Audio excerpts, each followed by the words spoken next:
काय सांगाल की मनोज जरांगे पाटील यांच्या आंदोलनात तुम्ही खंडे समर्थक म्हणून काम केलेलं आहे, मात्र आज तुम्ही त्या आंदोलनाला विरोध करताय, नेमके हे विरोध करण्याचे कारण काय? 11 महिने झाले आंदोलन चालू आहे, त्याच्यात 9 महिने झाले अंतरावलीमध्ये आंदोलन चालू आहे।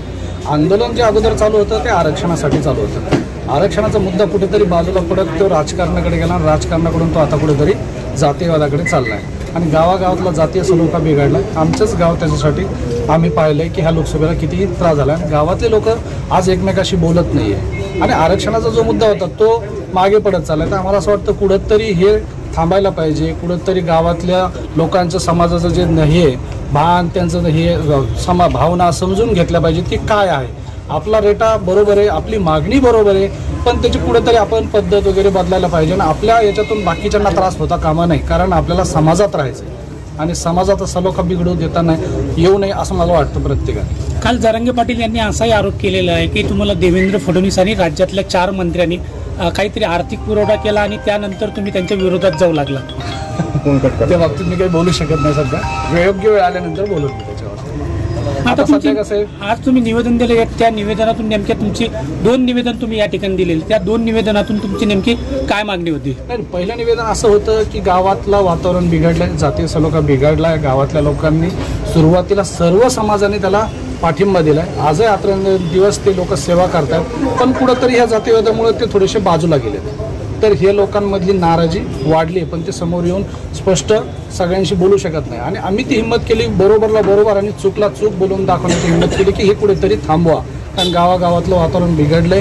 कीर्तनाला कोणी जायचं, महाराज कुठला आलाय त्यानुसार कीर्तनाला जाणाऱ्याची संख्या आजकाल तशी दिसायला लागली। मग हे सगळ्याच ठिकाणी जर दिसायला लागले, आज ज्या जयंत्या साजऱ्या व्हायला लागल्या तर त्या जयंती त्याच लोकांना बोलवलं जातंय, बाकीच्या समाजाला बाजूला ठेवलं जातंय, तर याच्यातून कुठेतरी जातीय सलोखा बिघडला तो बिघडता कामा नये, कायदा सुव्यवस्थेचा प्रश्न होता कामा नये, म्हणून आम्ही हा निर्णय घेतला आणि गावात सगळेच मुलं शिक्षण घेत आहेत। आता 10वी 12वीच्या परीक्षा होत्या, नीटच्या परीक्षा होत्या, तुमचं जर 12, 1, 2 वाजेपर्यंत जर रोज जर कीर्तन ते चालू असेल तर त्या मुलांच्या शिक्षणाचं काय? गाव हे शक्यतो शेती हे त्यांचं मुख्य व्यवसाय। शेतकरी हा दिवसभर शेतातलं काम करून घरी येतोय आणि जर त्याला झोप मिळत नसेल, त्याच्या रहदारीवर जर अडचण येत असेल, प्रत्येक ठिकाणी त्याला सगळ्या अडचणी फेस करावं लागत असतील, लहान लहान मुलं आहेत, रोज एवढी वर्दळ, एवढ्या गाड्या, पोलीस बंदोबस्त, याच्यामुळे त्यांच्या मनावर परिणाम होत चाललाय। दुसरे एक निवेदन तुम्ही दिले, त्या निवेदन तुम्ही काय मागणी केली? ती आमची मराठा आरक्षणाची मागणी आहे, ती प्रखरपणे आम्ही मांडतोय। खरा मुद्दा काय होता की कुणबी नोंदी शोधणं आणि त्यानुसार आरक्षण देणं। तर कुणबी नोंदी तुम्ही शोधतायत का?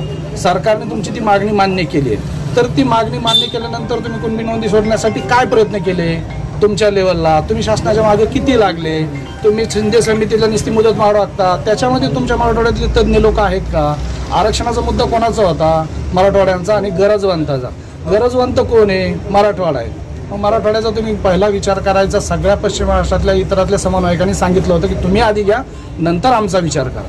तर तो जर त्यावेळेस आरक्षण आज मिळालं असतं तर आपल्याला हा प्रश्न 50% वरती सुटला असतं, तर ते करावं। सगळ्यात महत्त्वाचं, आरक्षणाने नुसता प्रश्न सुटणार नाही। आरक्षणाच्या सोबत काय पाहिजे तर शिक्षणामध्ये सुविधा, शिक्षण मोफत व्हायला पाहिजे।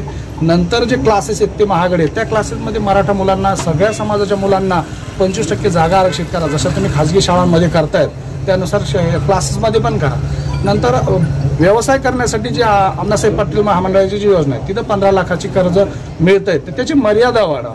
त्याच्यासाठी तारण ज्या गोष्टी आहेत ह्या अटी आणि शर्ती शिथिल करा आणि शक्यतो नवीन कोर्सेस, कुशल कामगार तयार करून त्याच्यातून रोजगाराच्या संधी मराठा समाजासाठी निर्माण कराव्यात, अशी आमची प्रमुख मागणी आहे।